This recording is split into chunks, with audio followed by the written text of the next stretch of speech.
Hey kids, welcome to a new video by me. Today we have a fun one. It's called Dealing with Depression.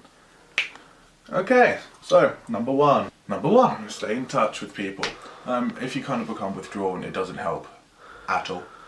It does the complete opposite, because you become withdrawn from society and then you don't really know what's happening anymore, and then you just kind of feel sad all the time, because actually talking to friends and being around people you like releases endorphins in your brain, which makes you feel better.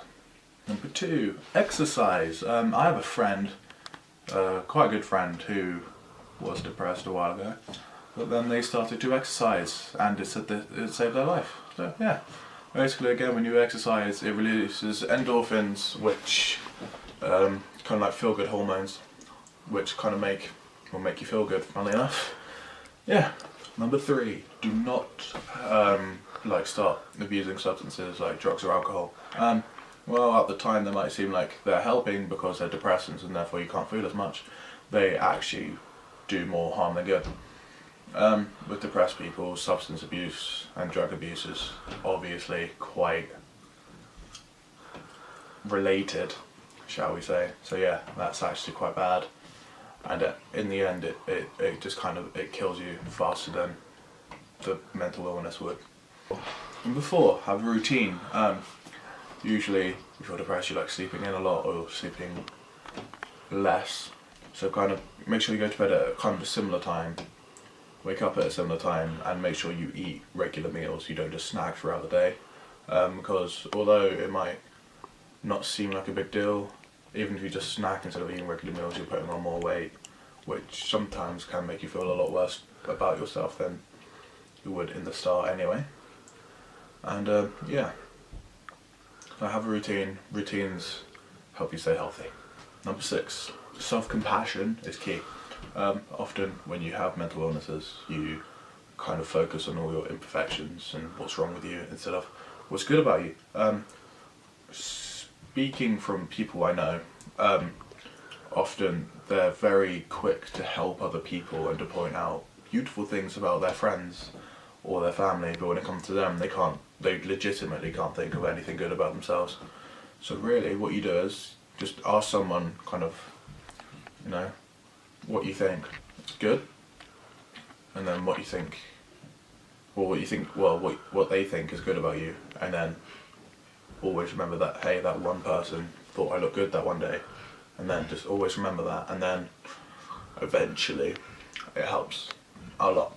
Number seven, spending too much time alone is never a good idea.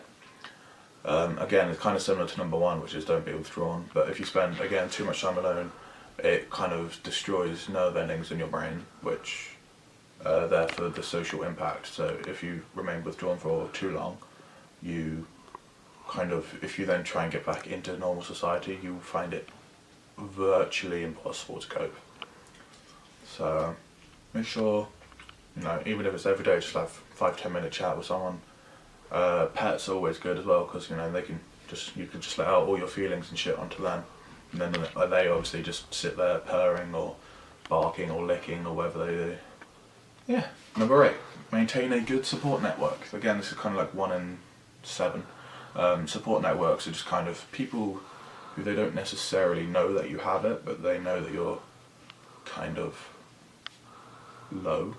So support networks will be like friends and family who they don't really keep you safe, but they check up on you. They're like kind of good people who, if you actually talk to like any people who used to have mental illnesses, they're always like, oh, that one friend saved my life.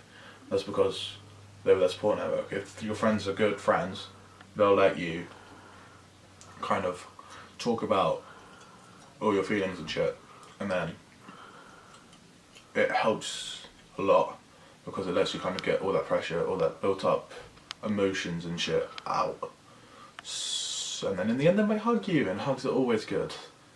Hugs not drugs, hashtag. Yeah, so that's about it.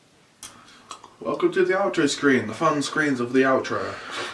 So yeah, number one, like last week, here's Foxy the Fox, which is now warm because Andre was sitting on it, and by sitting on it I assume he farted on it many times, because that's what the French do.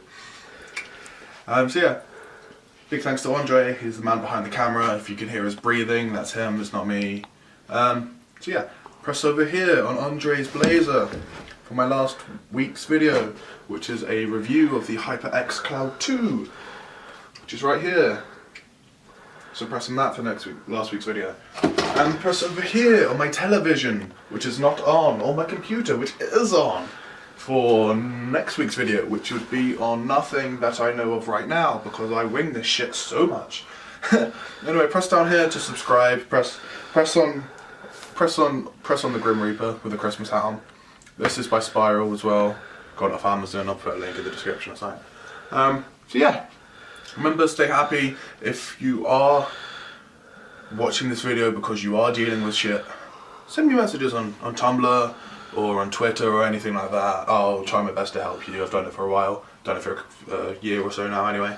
No, I'm not trained or anything, but I know what it's like. So yeah.